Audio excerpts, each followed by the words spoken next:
planned economy and agriculture, the number of tractor models built in the GDR is limited, but all the more fascinating. In the Agricultural Production Cooperatives, or LPG for short, the tractors from the GDR's so-called Industrial Association for Vehicle Construction sometimes ran around the clock. AIFE was, so to speak, the loving mother under whose guidance the individual tractors first saw the light of day. This film tells the story of the birth pangs, the teething troubles, and the wistful end of tractor production under the hammer, compass, and wreath of grain.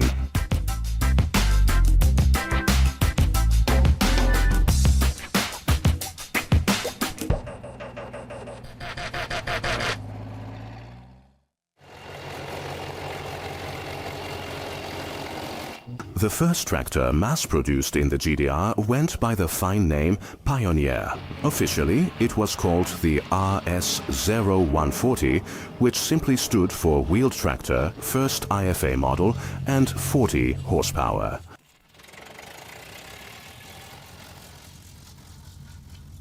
This is the RS01/40, which was originally constructed back in 1954 over in Nordhausen. We managed to retrieve it from the old transport depot in Zittau back in 2009, right when they were in the process of shutting everything down. It had been utilized there as a heavy-duty bus recovery vehicle, but it was just sitting there wasting away in the garage, so we decided to rescue it.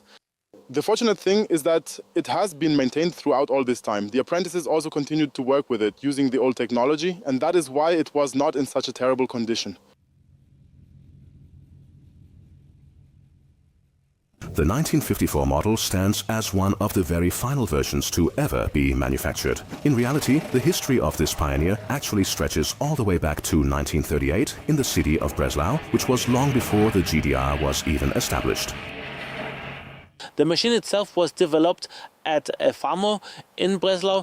It was available there as the Farmer XL as a road version. It looked a bit different in its bodywork, had a different cylinder head, and had a starting system that ran on gasoline. It was also cranked by hand, the Farmer back in those days. After the war, several freight trains carrying raw materials, heavy machinery, and other supplies arrived in the eastern zone. As a result, the first Pioneer tractors were built in Zwickau in 1949 and 1950. After that, production of this specific tractor model was moved to Nordhausen. And in Nordhausen, the tractor was built in different stages, first with this gasoline starting mechanism, and then later with a compressed air starting mechanism. And new cylinder heads were developed for the unit. Then the electric starter was added to the design, and the Pioneer finally got its own engine, as you can see in this display. The Münch Company, founded in 1928 in Grumbach near Dresden, has also frequently dealt with engines like those installed in the Pioneer. Even back in the GDR era, they were specialists in diesel engines. Starting in 1938, they even manufactured tractors of various sizes here, using engines from other manufacturers. Joachim Münch grew up around engines and knows them inside out. The first Pioneer was then built at the Hochworks, but in the original version as it was installed in the Farmer tractor with a gasoline starter. And that was a major disadvantage. You had to kickstart the engine manually, and the carburetor was always causing us trouble whenever we tried to get it going. And that is the reason why the GDR, it is said that it was actually a minister in the GDR, a man by the name of Roge. And this man, Roge, he developed this specific process involving fuel injection so that you were finally able to start it using an electric starter. And subsequently, we went ahead and converted them, moving away from those old gasoline starters over to this new Rogue process. Honestly, that was practically the most incredibly robust and reliable engine that you could possibly imagine, even by today's standards. While the others had to go in for a complete overhaul long ago, the Pioneer was still running. And I have to say they were put under much more strain back then than they are now after the reunification, because they were running in the large agricultural cooperatives on a three-shift system. They weren't even being turned off anymore, you know. Unlike the Famo tractor, the Pioneer also had slightly more ground clearance at 30 centimeters.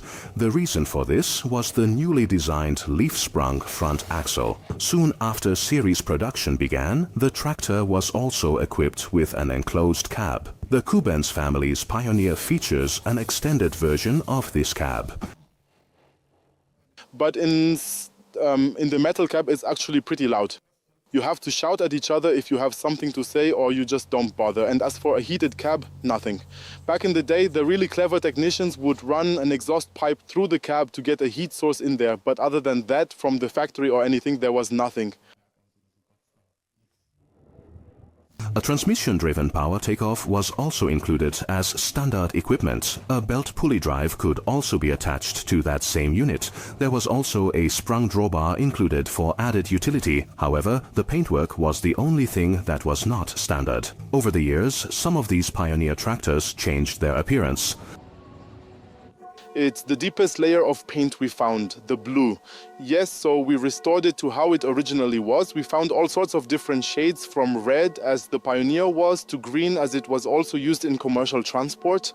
But that was the deepest layer of paint, and that's why we restored it to the blue you see here now.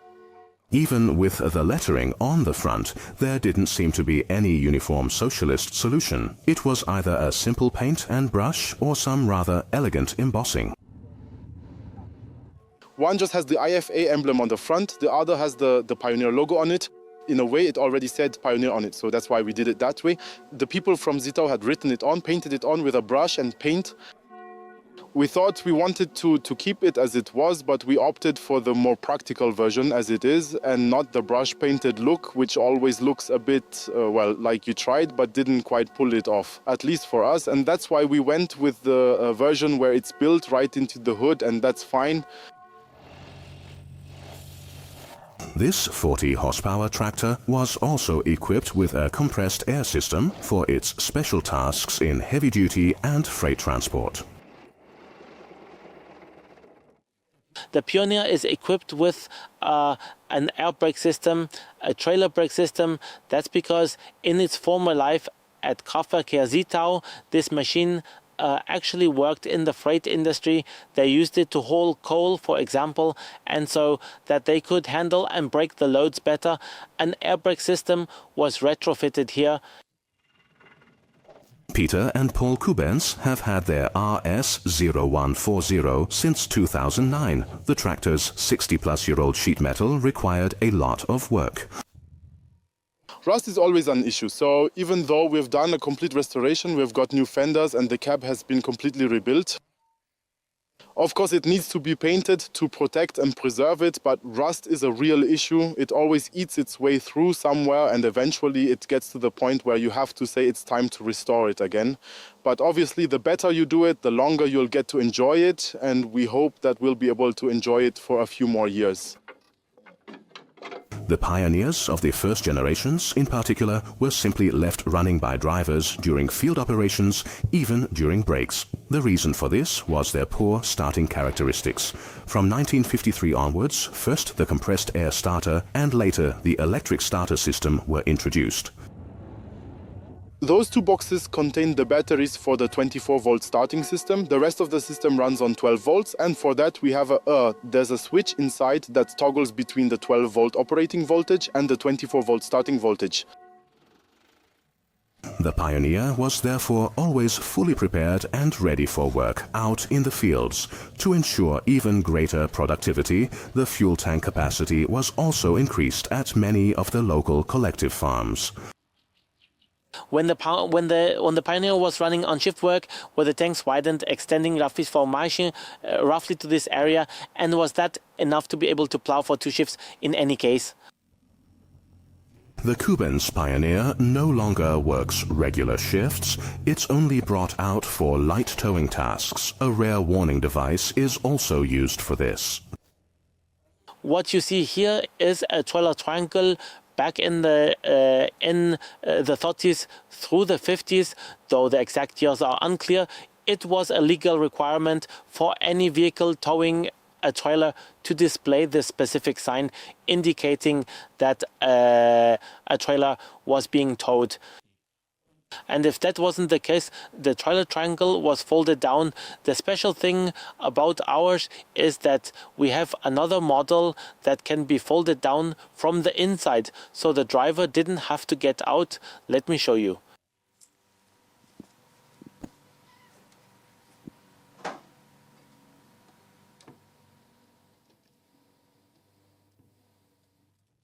After the production of just over 22,700 Pioneers, its production ended in 1956. By that time, the RS-0140 was far from being the only one in the fields of the GDR.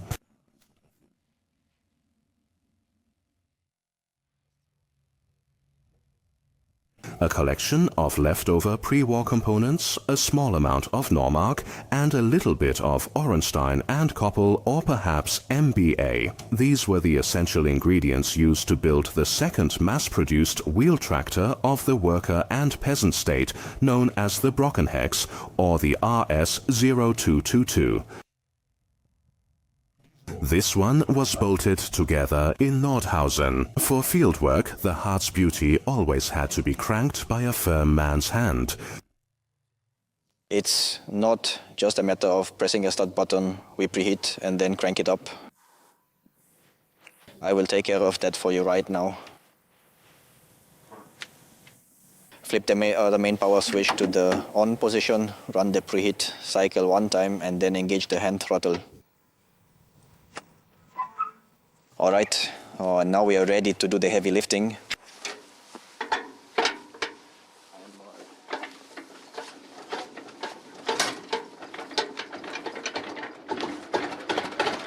Just once.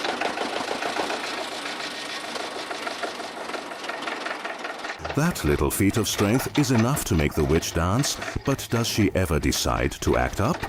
Sure, man, if the battery isn't performing quite the way it should, you might run into a few unexpected issues, but honestly, the old girl always manages to start up every single time.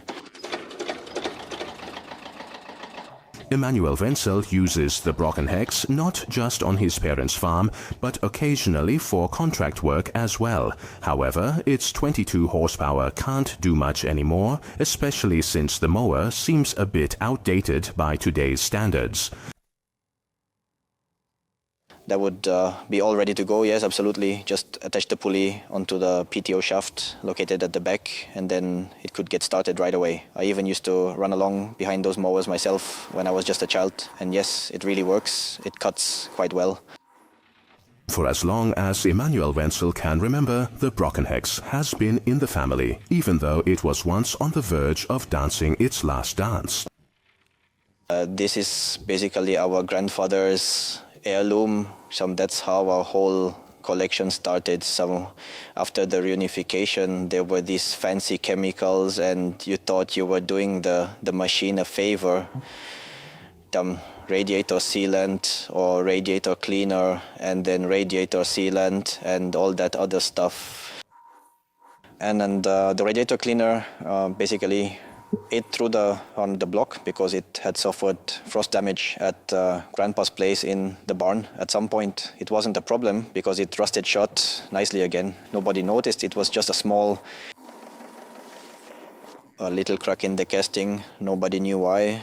And yeah, after it got the radiator flush, we saw why. Because it was a crack, and that really washed it out nicely. And that was all it took. With the rust gone, the old machine wouldn't even let out a wheeze anymore. That is precisely why a second Brockenhex was brought over to the farm to serve as a parts donor, though in the final analysis, its parts were never even required. We examined the situation closely, then decided to grind it down, bonded it with specialized liquid metal, and added a ring anchor for support. I wrapped some flat iron around it, and now it is finally running once again. The original donor tractor has also been running again since 2001. Both tractors are powered by the licensed Deutz F2M414 engine. Grandpa's tractor uses an IFA inline injection pump, while the older donor machine still uses the original Deutz injection element. They made a conversion kit for the IFA injection pump so that it could run as an inline pump, because the individual Deutz pumps weren't really for everyone. Even the adjustment was quite complicated. With an inline pump, you could adjust that quite easily. But as I said, it wasn't originally installed in the Brockenhex. The engine cowling of the RS02/22 is reminiscent of the 30 horsepower diesel tractor SA751 from MBA, as it was built from 1942 onwards. The press tools had survived the war and the dismantling by the Soviets and were now used to build the Brockenhex.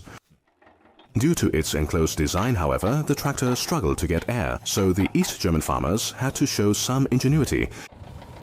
I have been told that, if you can believe it, whenever they were pushed to work exceptionally hard and driven to their absolute performance limits, they had a tendency to start overheating, and that was primarily because the hood design at the front is so completely sealed off that not enough air reached the radiator to keep it cool. Well, that's the only way I've ever known it, and I think they must have cut that in back then at the farm machinery workshop here in town. The tractor was state-of-the-art for its time. A differential lock, clutch-dependent PTO, belt pulley, drawbar and trailer hitch were standard equipment. With 4 forward gears and 1 reverse gear, it was well suited for work. It is actually quite a simple vehicle to drive, although the clutch pedal feels a little bit heavy. The steering is remarkably light and easy to handle. As long as you keep the car moving, everything is quite manageable. However, not every Brockenhex offered the driver protection from the weather while working, as the cabin was not standard equipment. As far as I know, this is the standard cabin, the same one that was installed on the Pioneer. Yes, here it's been adapted for the Brockenhex, since it has smaller wheels. By doing it this way, the cut on the fender won't be nearly as large. A significant portion of this Brockenhex remains in its original condition. The tires, however, are not the original factory-issued components. We have already got a set lying there that is meant for that specific purpose. Yeah, that is right. Back then, we honestly thought that having silver rims didn't look too bad. Now that I've looked into it a bit more, I think it's finally time for the rims to be red again. In addition to the 2 Brockenwitches, the family also owns several Massey Fergusons and other tractors from the...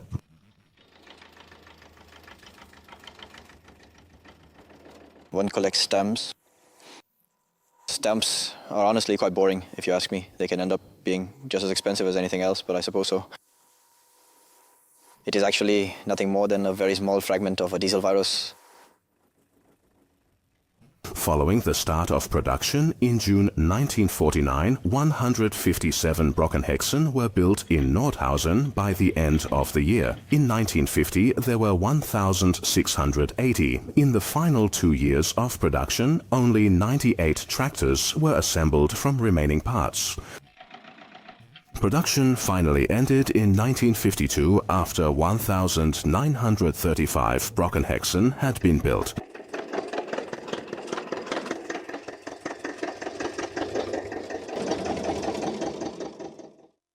The third wheeled tractor of the GDR was officially called the RS0330. The nickname for the 30 horsepower tractor was Activist. Wolfgang and Paul Klutig have one. During his apprenticeship, Father Wolfgang rode a Brockenhex. It was actually supposed to complete his collection, but the grey Activist became love at first sight. Yeah, that was just a complete coincidence. We had actually intended to go and pick up a broken witch, so we drove all the way to Bautzen, and yes, that particular experience was with Activist. And well, he really didn't look all that bad back in those days, and he was quite a talented jumper as well. So we decided to take him along with us, and honestly, we have never once regretted that decision. He wanted to have what my father used to drive, basically. Yeah, and now it's become a classic. I'm not complaining. It's just something rare that you don't see every day, I'd say. After several stints at various collective farms, the activist decided to move to Bautzen and finally settled in with the Klutig family. Let me see what I've got here. This is the original vehicle registration document. That's right. Still from the activist, from November '57. All the technical specifications are in there. Everything entered by hand. Back in those days, everything was being entered by hand, you know. Regarding the technical specifications, what exactly are we looking at here? It produces a total of 30 horsepower. The engine displacement is 3,325 with 2 cylinders. It featured a standard 6-volt electrical system. Gross weight was 2,390, the maximum allowed. Axle load was rated at 840. Yes, I see that now. And here is the original tar size for you as well, 0024 for the rear set. Because they always tended to slip easily, we still have the 11.25 seconds from the combine harvester, the E175. Yeah? It had those 11.25 by 24 seconds on it. So we have the vehicle registration. Yeah? We even still have the tax card. And back then it was 34 marks a year. But it could be done for an even lower price. Police are very close, above 1.50. The activist was built between 1949 and 1952 at the Brandenburg Tractor Works, or BTW for short, and had to be hand-cranked.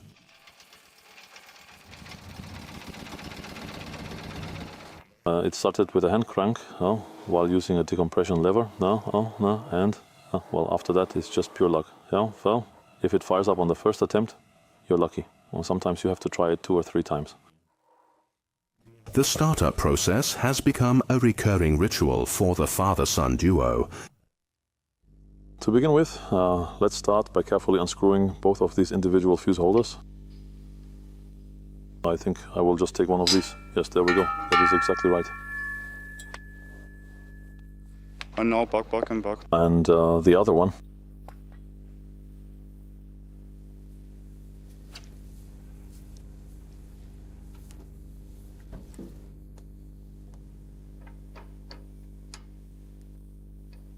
All right, then we need to first check if he... When in neutral, the neutral position is engaged. It is finished. We are going to need to turn the gas flow up to the maximum level. The crank for it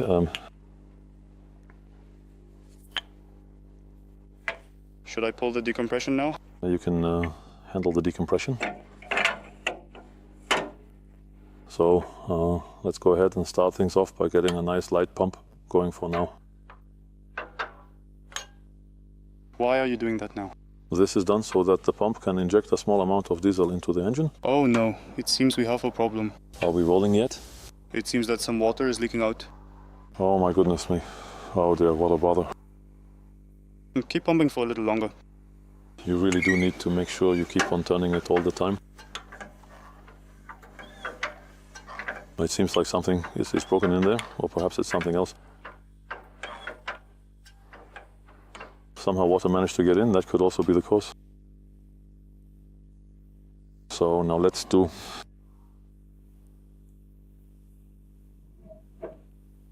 Go ahead and screw in all of the fuses right now.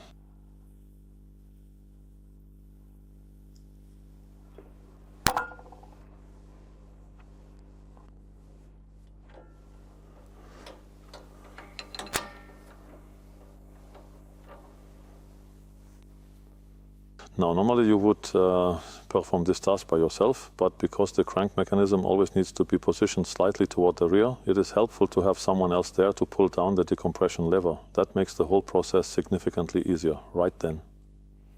Let us take a look. Right this moment. Oh no, this simply cannot be happening right now. That was, quite frankly, completely and utterly unacceptable. Starting, it seems impossible because there's water in the machine. Full of water? Uh-oh. I have to say I've seen quite a few of these. The right side, well, they're always a bit leaky, for whatever reason. Whether it has to do with the inside, the crankcase, or the direction of rotation. But yeah, if you seal it up a bit again, it'll be fine.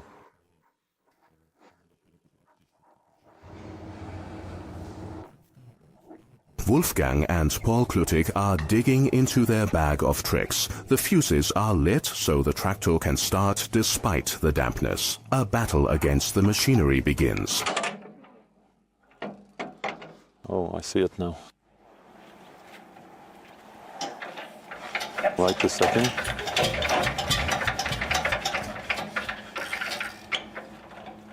What was it that I said? Take heart and please do not give up. It will all work out. Right now, please.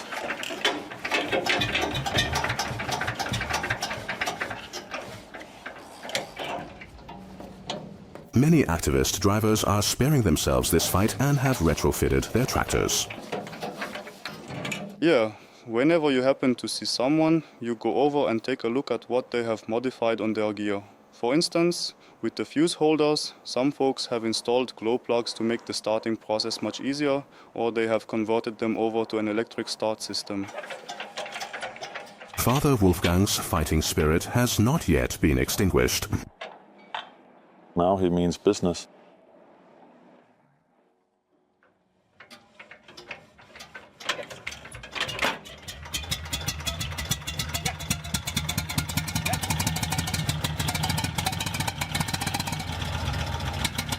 Behind the activists' smokescreen, there is great joy. The journey with the RS0330 can finally begin. With its very short wheelbase of just 1.7 meters and its impressive height of 2.3 meters, the activist looks peculiarly squat. The driving characteristics take some getting used to accordingly. The handling is completely different from the longer tractor. That's because it's so short in the front and it keeps rocking over those front wheels. The turning circle is actually quite large for such a short wheelbase, but yeah, you do eventually get used to it. For the later activist models, they tried to improve the handling and poor steering stability with a particularly heavy casting for the front axle mounting. Nevertheless, the tractor still tended to rear up.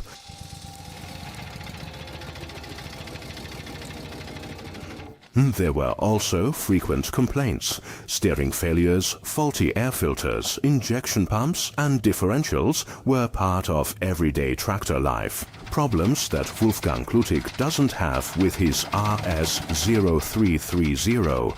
After restoring his tractor piece by piece, it runs like clockwork, even if his activist has a small flaw.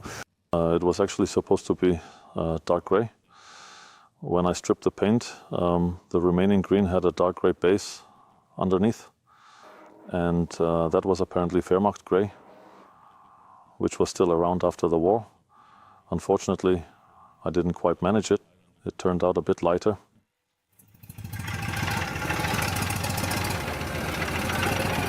In addition to the standard equipment, a mower drive and a mower could be attached to the activist.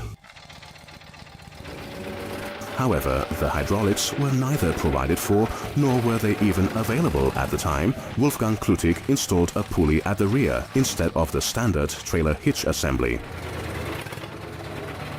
The pulley is actually a bit too small. I was glad I managed to get a power takeoff with a belt drive back then, but unfortunately we had a threshing machine hooked up to it and it didn't have enough RPMs. If the pulley had been larger, it would have worked. Yeah, you can see it ran well. The belt wax is still on here. A total of 3,761 RS0330S were built at the Brandenburg tractor factory. These idiosyncratic gems of GDR tractor manufacturing are correspondingly rare. However, the Munch wheel tractor is even rarer than the Activist. Following the conclusion of the RS0330 production run, the Munch company initiated a small series manufacturing process based upon the Brandenburger tractor. Although the vehicles they constructed were given a distinct and unique appearance, they could never truly deny their obvious technical kinship with the original Activist model. They were now equipped with an electric starter, which made the complicated fuse ignition a thing of the past. We didn't build tractors for agriculture. They were special shunting vehicles. The advantage was that because it was so short, it could easily drive into the halls. Apart from those minor issues, it was an incredibly robust and remarkably trouble-free engine to operate out in the field. However, getting the engine started was quite a tricky and rather frustrating affair, primarily because it completely lacked an electric starter mechanism. The specialized light railway version, however, did include one, which meant that it could be easily fitted into the standard Activist tractor model without requiring any further modifications. The Munch Activist tractors made up the bulk of those produced in the Saxon workshop. About 150 units were built. However, the procurement of individual components was fraught with difficulties as, being a private company, they were largely excluded from state distribution.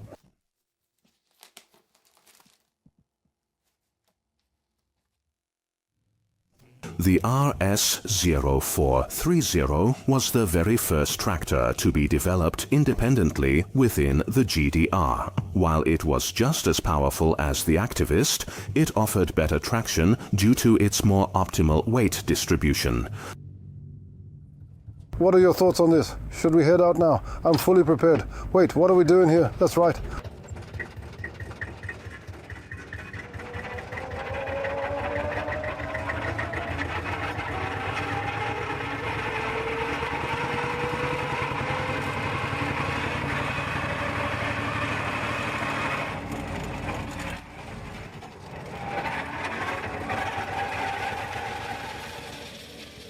The tractor cabin is quite spacious, but when you are out driving, it is so loud that you can hardly hear yourself think. Where I'm from, it was mockingly called the Clucker, and I've heard elsewhere that it's supposed to be a laughing dove because of the engine. Although a pre-production series was already manufactured at the Brandenburg Tractor Works in 1951, mass production of the RS0430 did not begin until 1953 because the socialist plan stipulated that the machines were to be produced in Nordhausen. Preparations for this took just under 2 years. So the 30-horsepower tractor hit the market with the end of the Brockenhex and Activist. Winfried Bros purchased his RS0430 tractor back in the year 2015. My brother got himself a Pioneer, and I wanted an old tractor too. And well, if you compare them, the Pioneer isn't exactly great. Then I had the chance to get the RS from the same barn.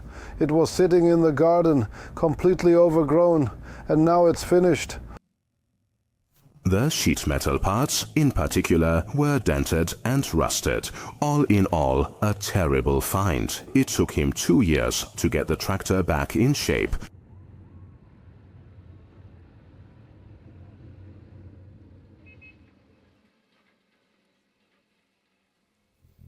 That right there is a weak spot, specifically the wheel hub assembly.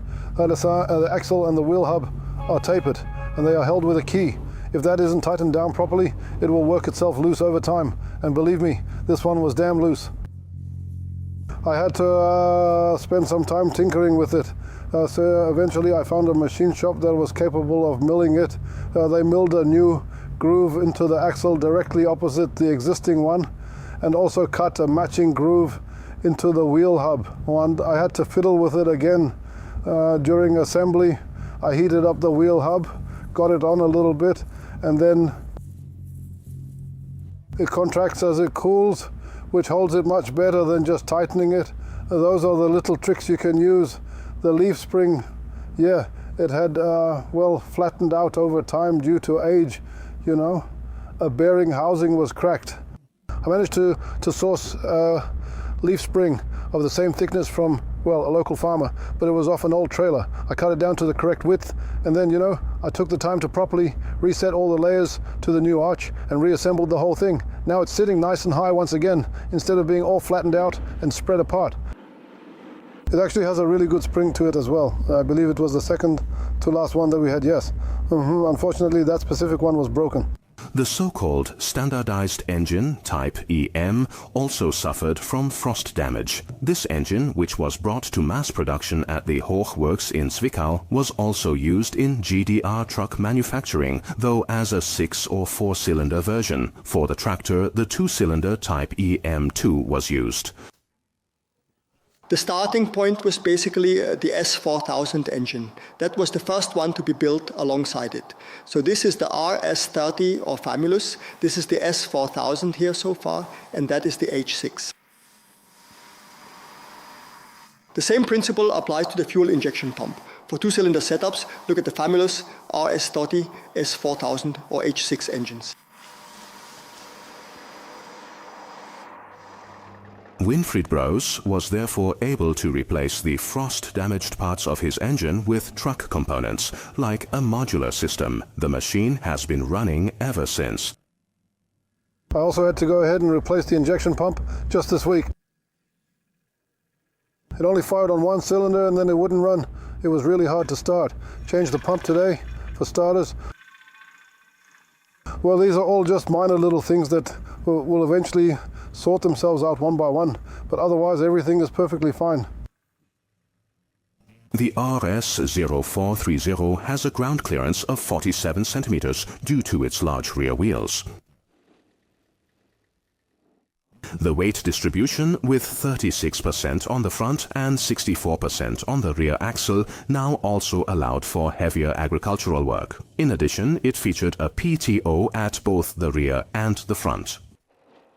Standard equipment included the differential lock and the 12-volt lighting and starter system. An additional stage allowed the 5-speed gearbox to be extended by another 5 creeper gears. The driving characteristics were, and still are, quite modest, not least because of the uninsulated cabin. If you're a little bit crazy, it's not really that exhausting.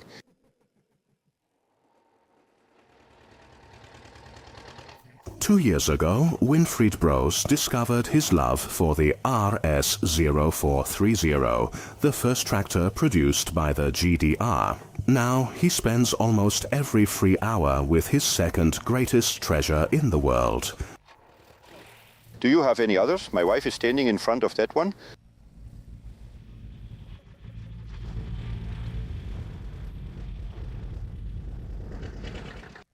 By the time series production ended in 1956, 7,574 of these tractors had been built. The RS0430 was not suitable for the large-scale farming that was beginning in the GDR.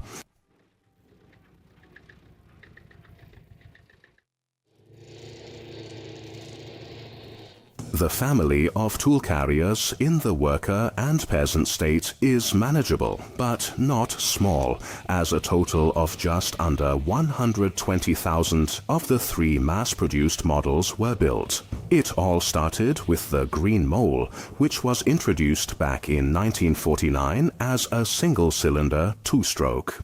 However, serial production only began in 1952 under the model designation RS0815. I have 2 Maulwurfs. I only recently acquired this one from a farming family who didn't want to part with it, but I told them I wanted it for the sake of cultural heritage, so I could preserve it, and that's why they gave it to me and left it in its original condition, because anyone can paint it, but the machine shows the work this tractor has been through.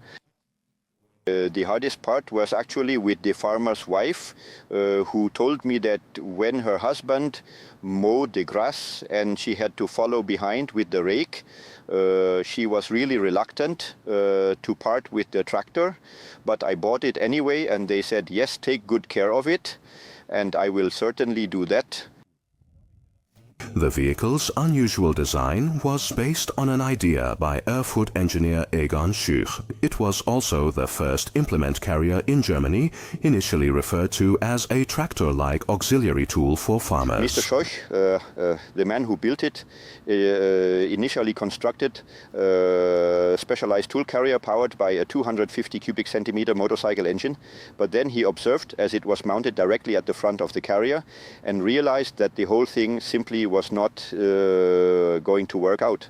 This vehicle too is not really 100% suitable for agricultural work, primarily because it features a gasoline engine. It consumes a significant amount of fuel. It requires at least 15 liters if you were to describe it in today's modern terminology.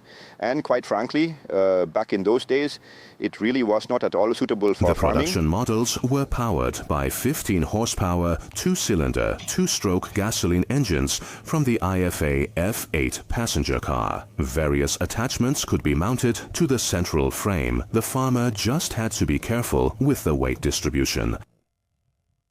It's very light because the transmission is in the back and the heavy driver sits in the back. It tends to pop a wheelie. That means it lifts the front end very quickly if there's no weight on the front.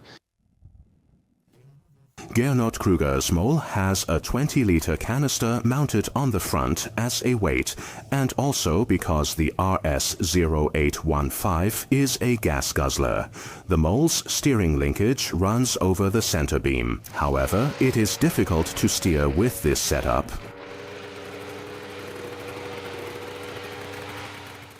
You could shorten or lengthen the implement carrier. It is currently set to its longest position, and that is why this steering rod here, as you can see, is not exactly very stable by today's standards, but it was practical for its time because you could shorten the implement carrier, the front axle, up to this point and then attach an implement to the front. And the result of this is that it now moves down into this steering linkage, into this steering gear, and then actuates the steering axle. This means that it goes down via a gear and then controls the two steering rods at the bottom. The gasoline engine needs a lot of battery power to start. An ignition system helps it start. This ignition system is already mounted higher up. On the early RS08 models, you had to take the entire implement carrier apart to get to the ignition box and the Dynastart system. So here we don't have an alternator or a starter. Instead, we have a Dynastart system that performs the function of an alternator. To get the vehicle going, just press this button, which engages the Dynastart to turn the engine over. Ideally, it should fire right up without any trouble. It can be a bit temperamental, as is common for two-stroke engines this size, so handle it with a very light touch. Gernot Kruger only drives his Maulwurf to rallies these days. He doesn't want to work with it, as the ride is far too uncomfortable, and not just in the field. Now, about that seat, looking back on those days, it was honestly such a huge comfort that a driver like myself, who carries a bit more weight, could actually fine-tune the seat settings right here, you know, by tightening or loosening the tension of the spring, just so that the driver could sit in a way that was more or less comfortable for the long haul. With its two power takeoffs at the front and rear, as well as its many implement attachment options, the Schüch Maulwurf was a revolution that was soon copied in West Germany. By the time production ceased in 1956, 5,751 RS08-15 units had been built.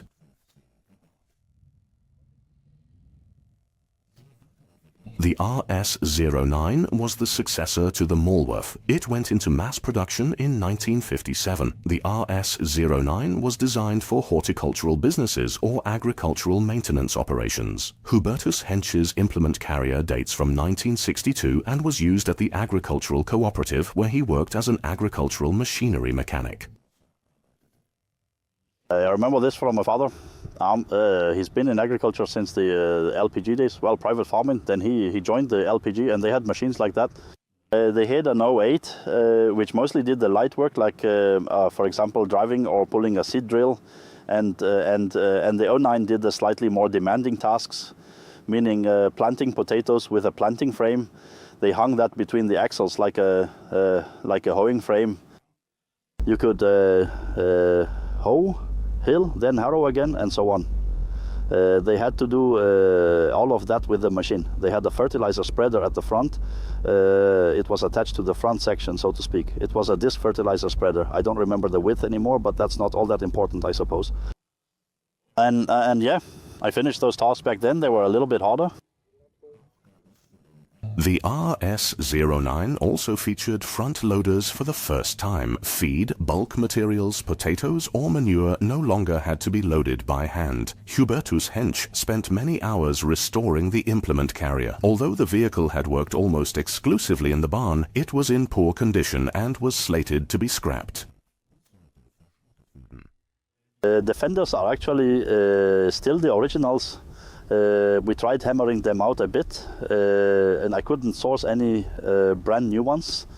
And I felt some of the original condition should remain visible. If you walk around, you can clearly see where things were screwed on. We removed all that, then just hammered out the curves. Now the front axle was completely shot, so I refurbished it. But then I found a reconditioned axle from the GDR era at a farm that they still had lying around and didn't need anymore. So I got that, and the reconditioned axle was put in. And yes, we just kept working on it bit by bit until we finally had the machine exactly where we wanted it. That was when we decided it was time to give the tractor a bit of fresh color as well.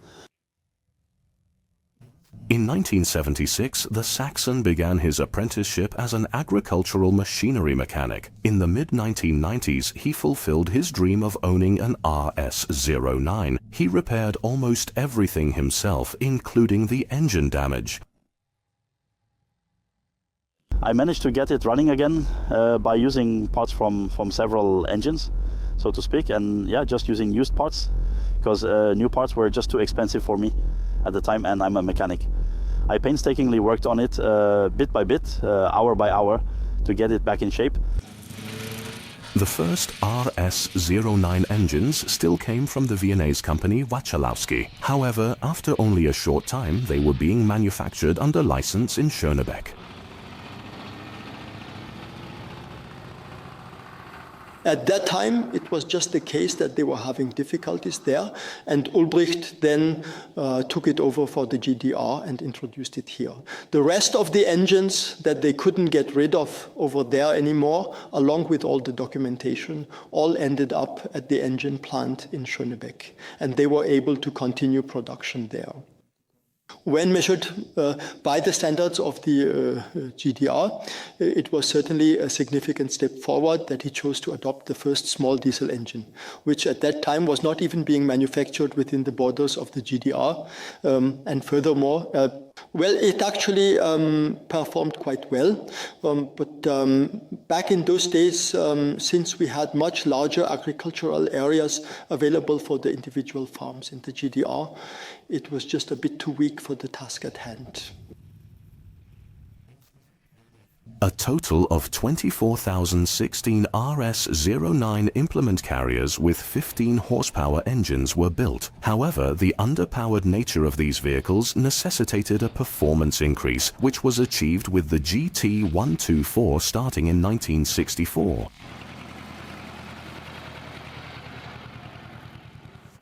It was then an in-house design from Kunewalde, and they built a single cylinder in Kunewalde, see there on the top right, as well as the 2-cylinder and the 4-cylinder, which was then for the GT124. And you could now practically install the engine into the implement carrier or the other one into the other. So it was interchangeable. So however, we then moved on to using the GT124 with a crane, but that engine was just far too weak for the task. It was already struggling quite a bit just to keep the hydraulics running properly. I've created one out of 3 parts here. I built it up from three old machines from the barn, so to speak. They only ran in the barn, meaning they pushed it in all with a fork, with a really big fork, and pushed the manure back out. That was always the daily routine. 3-4 hours in the morning, or depending, or again in the afternoon, about 2 hours. And that was its whole life, just full throttle all the time, really. They were pushed to the limit, let's say the engine was pushed to its absolute limit, to put it bluntly, you know. And like I said, the clutch never lasted long. So the clutch would last about half a year, let's say. If it was running every single day, you had to expect the clutch to go. Particularly during loader operations, where the clutch is used heavily, the clutch issues of the GT124 became apparent. In the RS09, the smaller 2-cylinder engine exerted less torque on the dry clutch. The GT124 used the same clutch, but with a much more powerful 25 horsepower 4-cylinder engine from the Kunewalde engine works. So wear and tear was only a matter of time. I brought it here for the first time 10 years ago for the tractor meet. It was finished 10 years ago. And I've only changed the clutch once since then, just once, you know. I mean, you don't drive it like you used to back at the barn, really pushing it to the limit. That's not the case anymore. But like I said, every now and then it still has to do a bit of work, you know. Peter Wojtkowiak still uses the GT124 to haul wood in the forest. The 4-cylinder engine has to work hard there, but it has enough power. However, in the field, this implement carrier often reached its performance limits.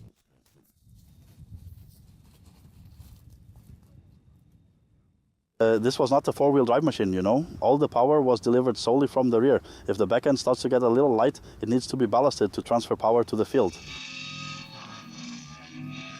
For field use, dual tires were therefore usually fitted for better power transmission. Wheel weights were also available. The GT124 could also be converted into a reverse drive tractor for high effort tasks, such as tilling. With its individual wheel brakes, the tractor could then turn almost on the spot.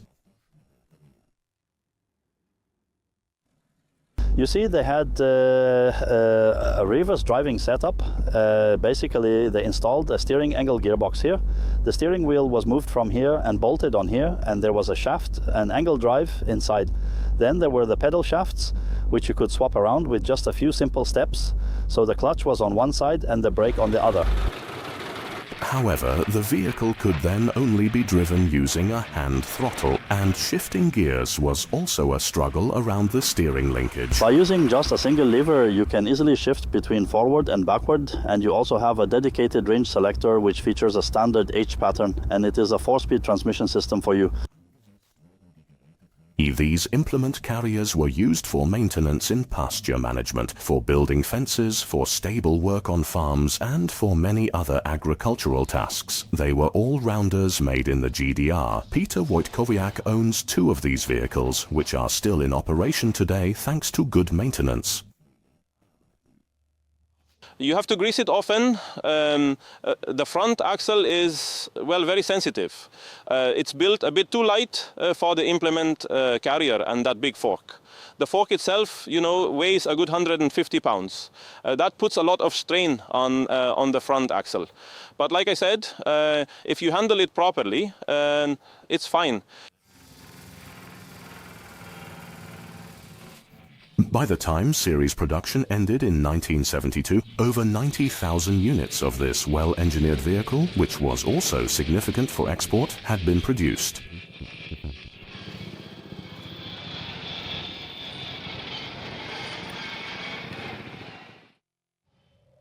This KT50 crawler was built in 1960. This tracked tractor was not purely an agricultural machine like its predecessors, the Röbertsal and Urtrack.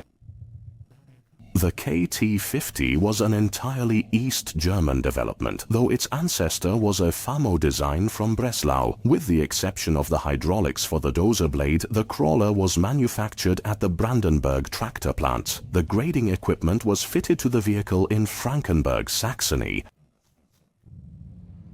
Near Zittau, the Zittau Textile Combine had a large raw lignite storage depot. They used raw lignite to heat their facilities back then, you know. There was a crawler at the coal yard sitting as a backup, tucked between birch trees under a big tarp. You could only see the silhouette. Das is basically just the roof, or the cap. I thought to myself, there's a KT50 under there, I really ought to take a look. And so that was the first bulldozer just before the Wende. Even today, the tracks rarely require any frequent adjustments. There is an adjustment screw located on the side for tensioning. The undercarriage was standard for that period of time. This is what's called a box chassis. That's the term for it because it had the Röbertsal enclosed in a box. This tank-style chassis with these small rollers, movable, so a sprung chassis, which is actually rigid here, or rather the entire track box is movable and sprung relative to the machine at the front axle. Instead of the steering levers common on tracked vehicles, there was a steering wheel. It has like an airplane steering wheel inside that you use to steer it, or rather the small wheel underneath. You use this small wheel to adjust the steering brakes. Basically, you steer using band brakes in the differential. You pull the lever over to steer in that direction. As I said, the small wheel is used to fine-tune this band brake so you don't have to pull as far. Roland Netschik now owns several crawler tractors, not just those from GDR production. With the KT50, it is primarily the 63 horsepower four-cylinder diesel engine that frequently demands some attention. It's always a lot of work. Before we even got the machine here, we spent at least 3 days just fighting with the old diesel in that tank. Now it was like tar, the whole bottom. So we had to completely remove the tank, take it down and wash it out. We flushed the entire injection pump through a filter to remove all that thick black gunk so it would start responding properly again. I mean, honestly, that was... You really can't imagine it. It looks so simple when a machine like this is standing here, but getting it here alone took immense effort. You can't drive this on public roads, so imagine the massive hours invested in this project. The cabin roof was severely dented. After the dents were repaired, it was painted to make it look nice again. The Röbertsal and the Urtrack also featured semi-open cabins, and for the most part, they already had rounded hoods as well.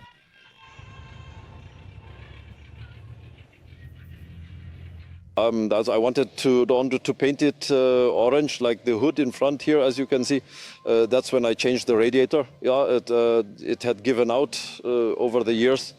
Yeah, and I also repaired all the sheet metal. It was all dented and torn. I thought I'd make the crawler orange. When I finally saw those finished parts, I thought you'd driven the spirit right out of this old machine with that paint.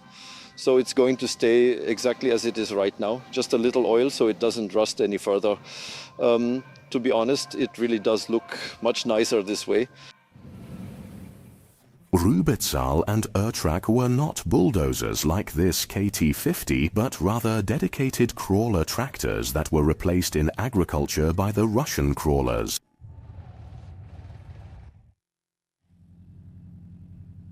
This is an RS01/40-2 Harz model, which was built in Nordhausen starting in 1956. As the model designation suggests, this is the second generation of the Pioneer. It was starting to show its age and was now being updated to reflect the spirit of the times. The visible changes were in the design, while the more subtle ones were in the finer details. For instance, there was a slight change made to the rear brake assembly.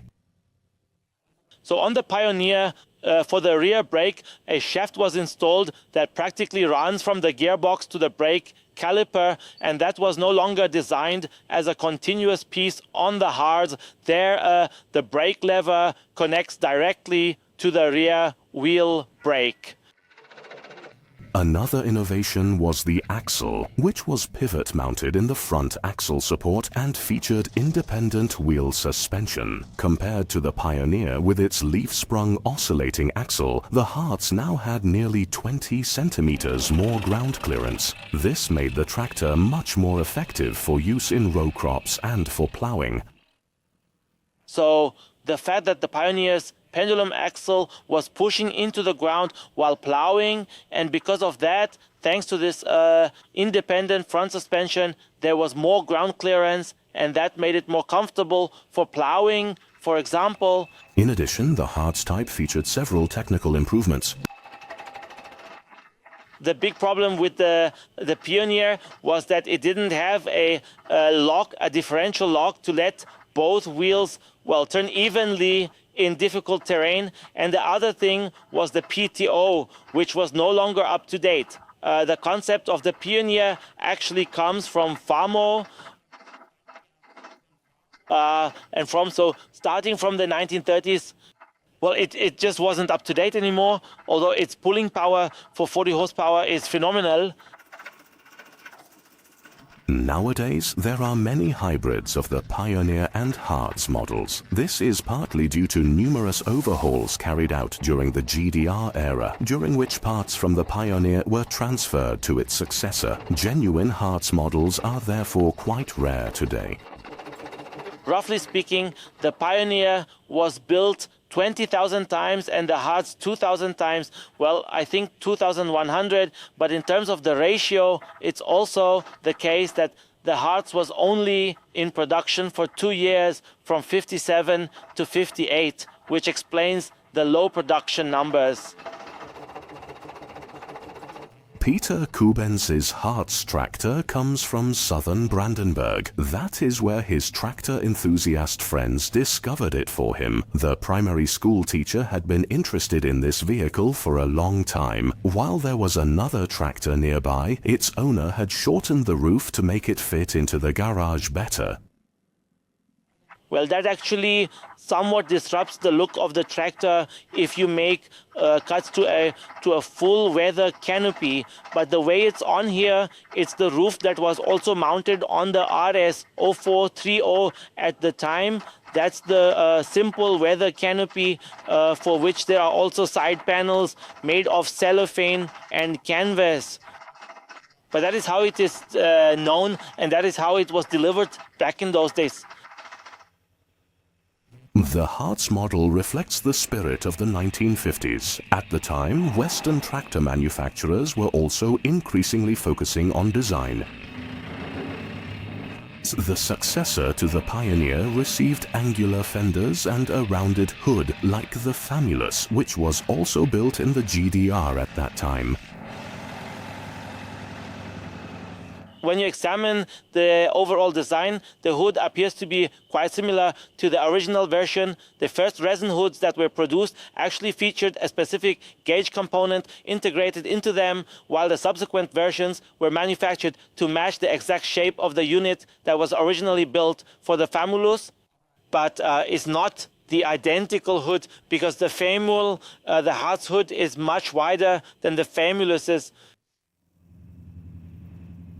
You could also order the Harz tractor equipped with a hydraulic system. However, the unit on this Kubenz isn't the original factory-fitted version. The previous owner added it later to get significantly more utility from the machine. It is rarely used now, but it makes this Harz from Upper Lusatia quite unique.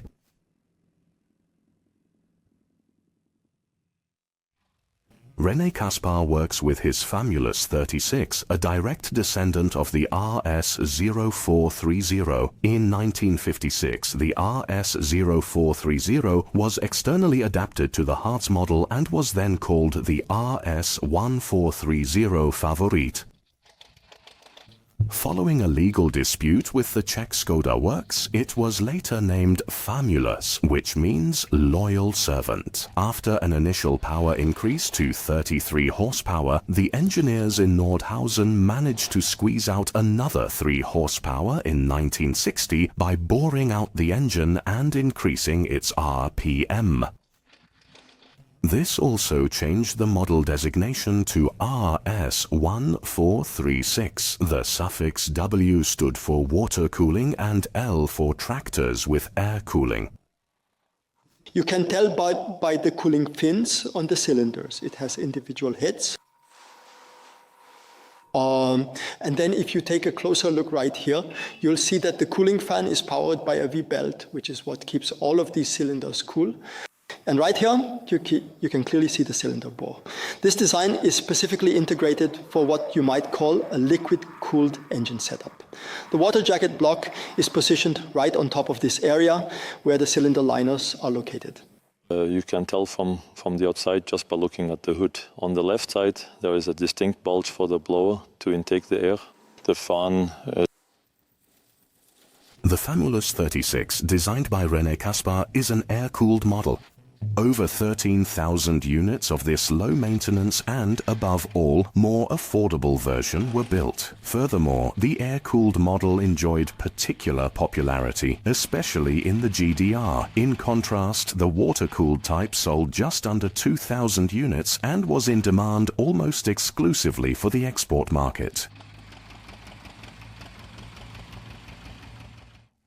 Wolfgang Klutig is the proud owner of a classic water-cooled 40-horsepower Famulus tractor, which first began production back in the year 1964.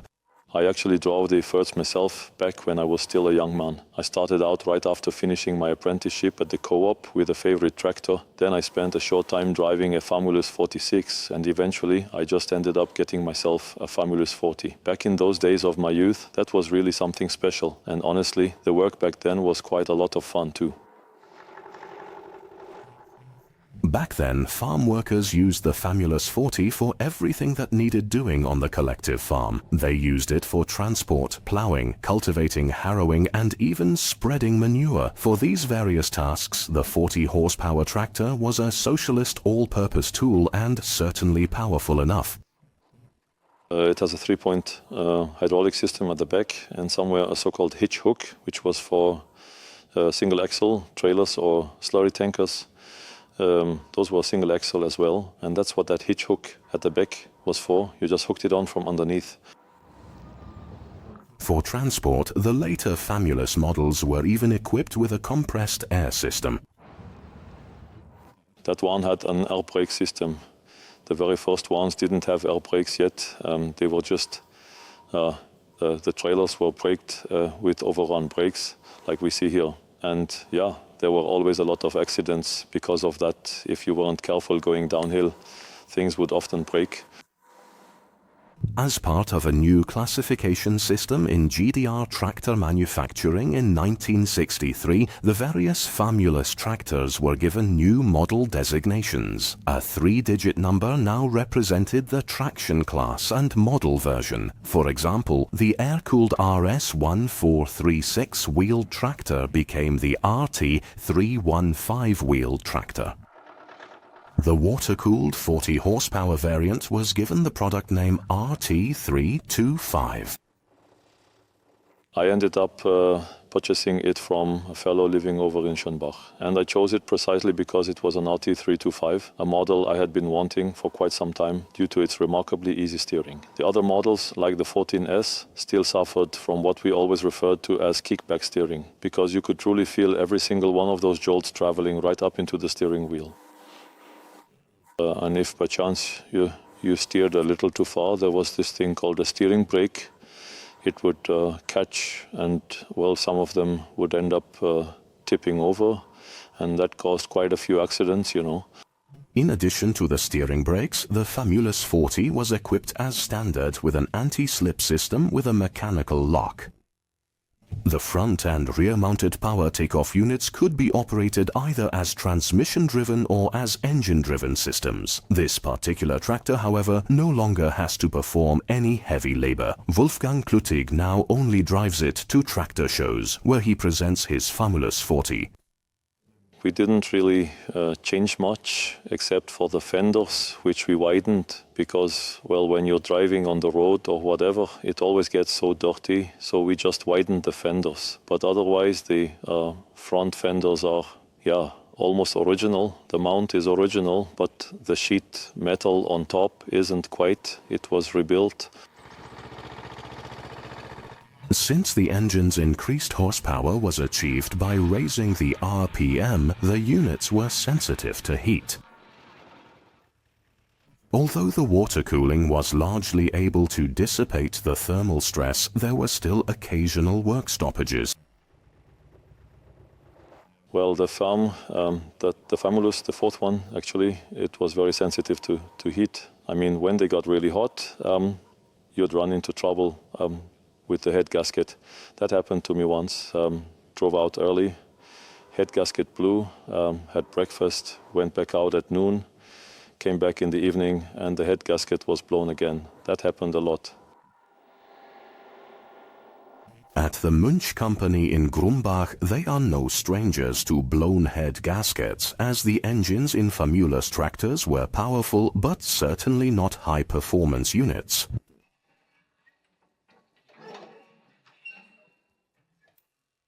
For the time, it was actually pretty good. You couldn't exactly call it high performance though, and those old engines are all pre-chamber injection, not direct injection. There's a major problem with that design. You see, the engine oil pump in those models is positioned right in the center of the engine. It sits deep inside and sucks the oil up from the bottom of the oil pan. And if the pump is a bit worn, the gears of this oil pump, it can happen that if it's been sitting for a while, the oil drains back into the pan and it won't prime itself again. And if the driver doesn't pay attention to ensure the gauge clearly shows oil pressure, then it's essentially running without oil in the bearings. It's practically like running an engine with no oil at all. The Famulus mostly had rear-wheel drive. However, a front drive axle was also optionally available for the all-wheel drive version. Yes, and then I got an original operating manual from someone. They got the Famulus tractors brand new back then. We got them at the collective farm, 4 RT 325s and 2 RT 315s arrived back then, 64, 65, that's how it was. There was an additional attachment included with the unit. It came equipped with a specialized all-wheel drive axle system. I suspect it was just an optional feature for the model. And all of these technical details are being entered right here. Yes, that is correct. It is the full explanation of exactly how it all happened. And they were exclusively operated within that very first group. It was actually operated by way of the transmission-driven unit, specifically via the transmission-driven PTO. After just over 4,500 units were produced, the Famulus 40 tractor was already obsolete after only a year. Nevertheless, the technically outdated model was to see one more revival, because in the search for a 60-horsepower tractor, they simply added a third cylinder to the previously used two-cylinder engine. The Famulus 60 or RT 330, however, did not progress beyond the pre-production series. It is highly likely that they released an RT 330 model back then, which was equipped with a 3-cylinder engine, and if I recall correctly, the transmission housing was also somewhat distinct from the others. They featured a completely different axle trumpet assembly, as well as having different wheels or rims, if you prefer to call them that. The end of the Famulus in 1965 also marked the end of serial tractor production in Nordhausen. The next GDR tractor was intended to be a success story, one that would become a long-running staple for decades.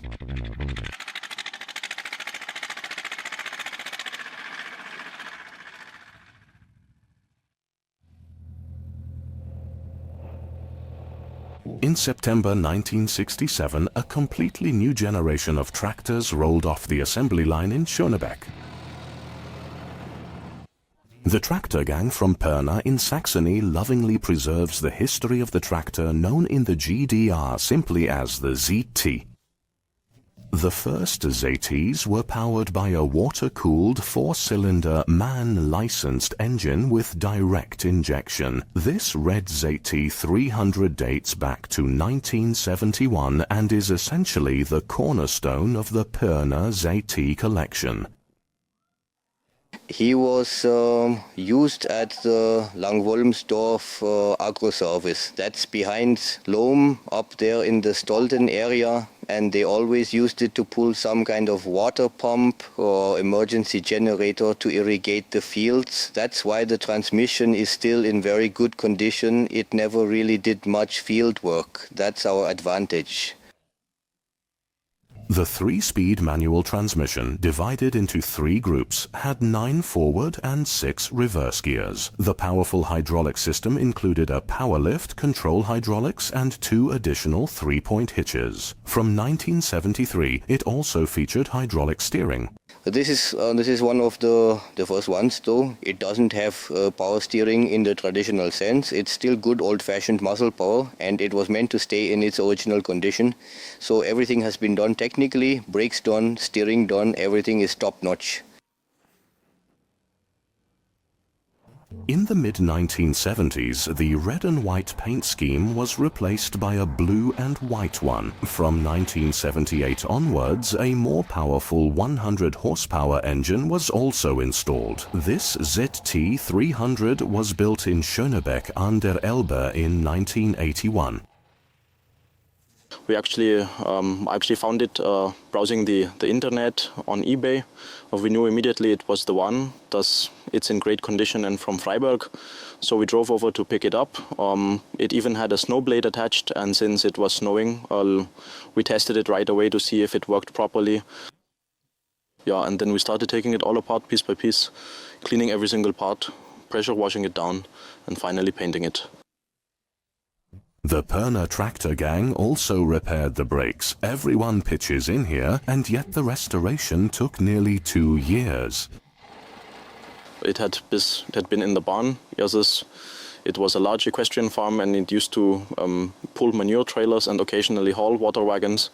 Other than that, they only used it for snow plowing. But since the technology had gotten a bit old, they eventually got rid of it. They had all these modern tractors, and it was just sitting there. The ZT 300S were the first tractors produced in the GDR that were also internationally competitive. The all-wheel drive ZT 303 variant rolled off the assembly line starting in 1971. The model was largely identical to the ZT 300. The most important distinguishing feature was the all-wheel drive front axle, which came from the IFAW 50. CD303 built in 1975, we saved it from the scrap press. It still looks a bit pitiful because we want to fix all the technical stuff first. It's annoying us. And it's quite nice, but we won't let it get us down. He still has to work for me and do a few favors. So that's why I got the 4-wheel drive on. I only had the lift for the 36 bicycles, which was just too heavy for the slopes. So Frank Paul's 4-wheel drive ZT is still a long way from retirement, even though it too can look back on a very long and hard-working life. We managed to get him from Kleinkastorf, which is located just past Kreischer, from an agricultural cooperative. It's been running in the stables all these years. Hadn't had an inspection since 1994, and most recently they put duals on the back and it did silage work. The final straw was that it got retired because the starter gave out. They said, that's it, it's out. So I got a starter, put in 2 new batteries, and it actually ran for a while after that. However, as I have already mentioned to you, the work was fully completed. It was simply taken down and absolutely nothing else was ever done to it from that point on. The pistons, cylinder liners, head gasket and fuel injectors were all replaced by the mechanics in Pirna. Frank Paul could use a modern, more powerful tractor for his daily work, but he chose the ZT. They can be more powerful for all I care, but that's just something you can tinker with yourself. You just head to the workshop, grab a wrench, fix it up, and it's running again. That's exactly the point. With these, you know why the engine is even turning at all, which you can't do with the new ones anymore, you know. They've got basic electrical settings, no electronics inside, and that's why we're drawn to them, these old tractors. Time and again, severe cases of engine failure also find their way to the Monch company in Grumbach, where just under 300 tractors were built. Performing a complete overhaul on the engine really isn't a problem in and of itself. We can certainly have all the specific parts we need manufactured. You know, it's a ZD and a W50. Honestly, they are almost entirely identical. The only real difference is that they utilize a different injection pump and a different oil pan. The engine is standard, but you really cannot claim that it isn't prone to having some trouble. It's outdated by today's standards, wouldn't you agree? Yet it remains a robust, reliable engine. It's arguably a genuine development from the former GDR. It evolved from the S4000 series, built in Zwickau at the Hochworks. Naturally, it underwent significant modifications. The fuel injection methods are quite different because they utilize the M system, which is a form of direct injection. But otherwise, it was basically a very solid and reliable engine. In May 1980, the ZT303 was introduced with the suffix D. At first glance, the design had hardly changed, but there were several innovations in this tractor. The ZT303D now featured an electric fuel gauge on the dashboard, a windshield wiper system, overload protection via pressure relief valves in the fully hydraulic steering, a reinforced safety frame in the cab, and various other improvements. Frank Wigo's tractor is one of the last from the D generation. We didn't really do much of anything to it at all. It just kept on running all by itself. It has never been taken apart because there was ever anything wrong with the engine or anything of that nature. Everything was still in absolutely perfect tip-top shape. Starting in 1983, these tractors were delivered in Sienna green-white. Originally, the ZT303D was intended for export, but that never happened. It remained within the territory of the GDR. I actually got that one from one of the local small farmers as well. He was the one who had it. Basically, I am the third owner. It was first used as a utility tractor at a company by the Danube River. Then a small farmer bought it and he used it to turn hay and similar things, and then it finally came into my possession. These tractors can dig their way through anything, swears the tractor gang from Pirna. The front-wheel drive engages automatically with even a slight rear-wheel slip of just under 8%. Additionally, the front axle differential can also be locked. This truly rare and special gem is known as the ZT403. Reportedly, only 6 of these specific vehicles were ever built, starting in 1980. The history of this remarkable tractor actually begins back in the late 1970s. At the time, they tried to equip the ZT303 with a 6-cylinder engine by extending the frame. However, the agreements between the socialist brother countries only allowed the Soviet Union to build tractors with over 100 horsepower. That is why the project in Schönebeck was not officially pursued further. Nevertheless, some farms preferred a more powerful ZT over a Russian one. The state-owned farm in Zingst therefore delivered 3 ZT303s to Schönebeck in 1980 to have them converted into so-called ZT403s. The vehicles remained in service until the VEG Zingst was dissolved in 1991. 2 more ZT403s are said to have been manufactured in Hildburghausen, and it is certain that one was in operation in the Magdeburg Börde, the one belonging to Mike Neumann. This right here is our absolute pride and joy, our 403, which many people mistakenly believe is just a replica. However, please understand that this is not a replica. In point of fact, it is an original 1981 model, or to be more precise, it originated in Magdeburg and we discovered it in this very state. It had endured 2 separate transmission failures and that was effectively the end of the line for it.